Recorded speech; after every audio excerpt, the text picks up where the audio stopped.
आपल्या समाजाचं जे सगळ्यात महत्त्वाचं नैतिक मूल्य आहे ते म्हणजे अयम निजहा परोवेती गणना लघुचेतसाम उदारचरितानाम तू वसुधैव कुटुंबकम। हे माझं किंवा हा माझा असा विचार संकुचित वृत्तीची माणसंच करतात आणि उदार मनाची लोक सगळ्या पृथ्वीलाच त्यांचं कुटुंब मानतात। अहो म्हणून तर आपल्या संसदेच्या प्रवेशद्वाराला बी हेच कोरलं गेलंय आणि मी बी आपल्या माऊलींचं हे वाक्य आदर्श मानतो। हे विश्वची माझे घर ऐसी मती जयाची स्थिर किंबहुना चराचर आपणची जाहला। गुलाब चाफाहीचा गुलमोहर ही हिचा तळहाताच्या रेषांवरती ताबा ही हिचा वादळ वारे हिचेत सारे हिच्याच बोरी बाभळी कमळी कमळी।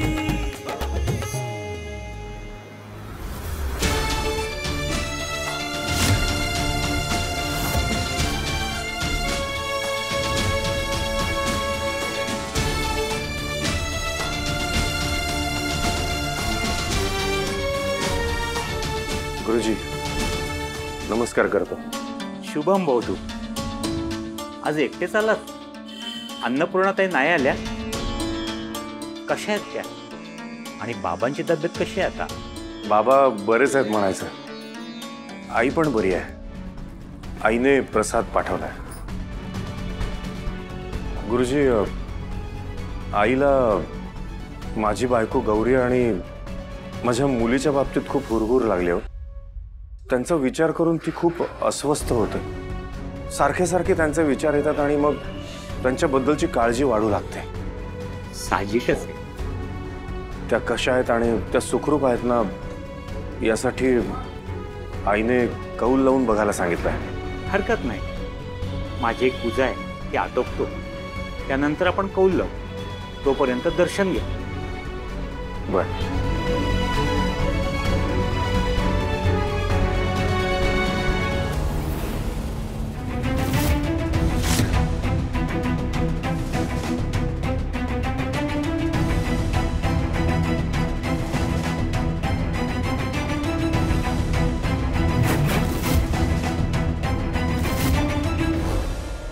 लय भारी देऊळ आहे हो।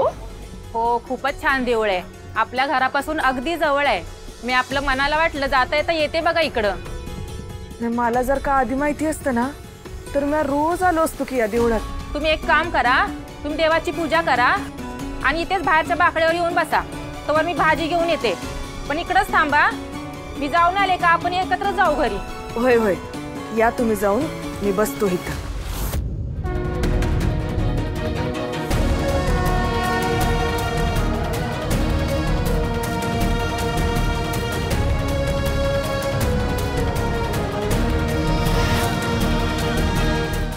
देवी काल परत मला ते सपान का पडलं? मला काय बी कळना झालं। माझ्या कमळीवर कुठलं संकट येणार नाही ना? माझ्या जीवाला घोर लागून राहिले आणि म्हणून तुझ्या दारात आलो। आई माझ्या कमळीला सुखरूप ठेव ग बाई। तवा तर नाही तुम्ही तिला शोधायलंय। गाव जमीन समद सोडून इथं आलोय ते फक्त माझ्या पोरीसाठी। तिची भेट तेवढी घडव बाई आणि तिला सुखरूप ठेव।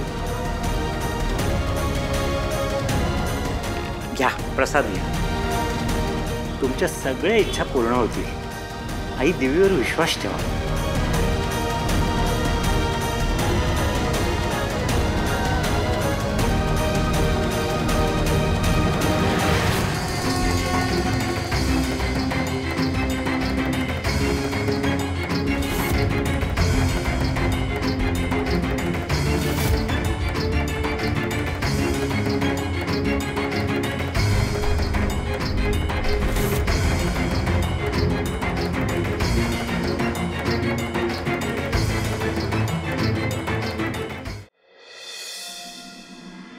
कमळी आज डिबेटमध्ये खूप छान बोललीस बरं का। ऋषी सर आता कमळीची गुरु निंगी म्हणल्यावर ही निंगीची शिष्य कमळी भारीच बोलणार की नाही? बरं कमळी आपल्या आज जशी क्लासमध्ये कॉम्पिटिशन झाली ना तशी एक मुंबई इंटर कॉलेजिएट कॉम्पिटिशन होते, त्याच्यात मी तुझं नाव देणार आहे. ओके? अहो सर, मी स्पर्धाच करत बसलो तर मग अभ्यास केव्हा करू? अगं वेडी, या अशा स्पर्धांमुळे ना तुझा इतर विषयांचा अभ्यास सुद्धा खूप छान होईल. छान ह्याच्याने जनरल नॉलेज वाढतं. ह्या सगळ्यामुळे तुझा सेल्फ कॉन्फिडन्स वाढतो, पर्सनॅलिटी डेव्हलपमेंट होते आणि तुझी भरपूर पुस्तकं सुद्धा वाचून होते. आणि ह्या सगळ्याचा पुढे जाऊन तुला आयुष्यात जगताना खूप उपयोग होईल. शेवटी शिक्षण म्हणजे सिलेबसची 5-6 पुस्तकं वाचली, परीक्षा दिली, पास झालं म्हणजे झालं असं नसतं. लास्ट बेंचवर बसणारा 40% मार्क आणणारा सुद्धा पुढे जाऊन आयुष्यात सक्सेसफुल होतो. तो कसा? कारण तो सिलेबसच्या ह्या चक्रात अडकत नाही. कमळे, अगं ऋषी सर बोलतात ते एकदम बरोबर आहे बघ. आणि तसं बी तुला वाचायची लय आवड आहे की नाही, आणि मग त्यात काय होतंय? आणि तू या स्पर्धेत भाग घेतलास तर तुला याचा फायदाच होईल की नाही.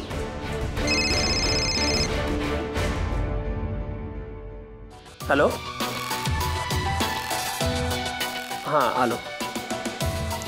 प्रिन्सिपल सरांनी बोलवलंय, कॉम्पिटिशनचंच बोलायचं असेल बहुतेक. मी बघतो. बरं मी तुझं नाव देतोय.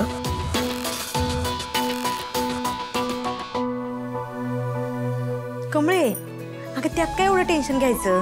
अगं ही स्पर्धा मुंबईत आहे म्हटल्यावरती सगळे पोरपोरी मुंबईतलीच येणार की नाही, आणि ते लई हुशार असणार की नाही. अगं येऊन दे की मग. आता ऋषी सर तुला एवढं म्हणतात म्हणजे त्यासनी बी माहितीच असेल की नाही ही स्पर्धा काय असेल ते. आणि त्यासनी तुझ्यावर भरोसा आहे म्हणल्यावर तुला स्वतःवर भरोसा नाही वय. आणि काय ग, तूच तर मला सांगत होतीस ना व या स्पर्धा किती महत्वाच्या असतात ते.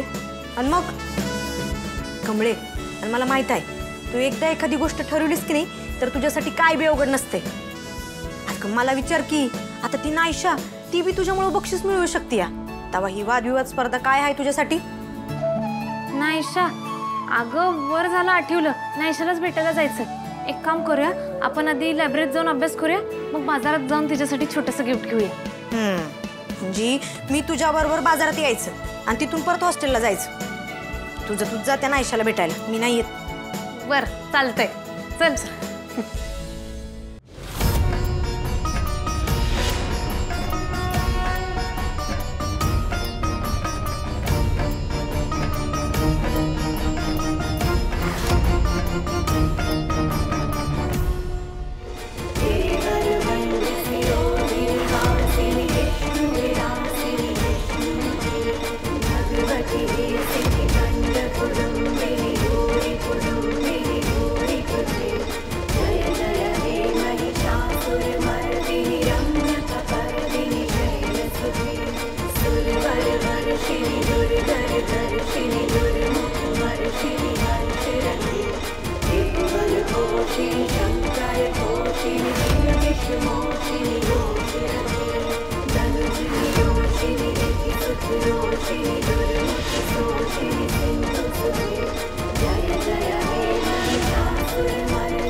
देवी, माझ्या कमळीचं रक्षण कर.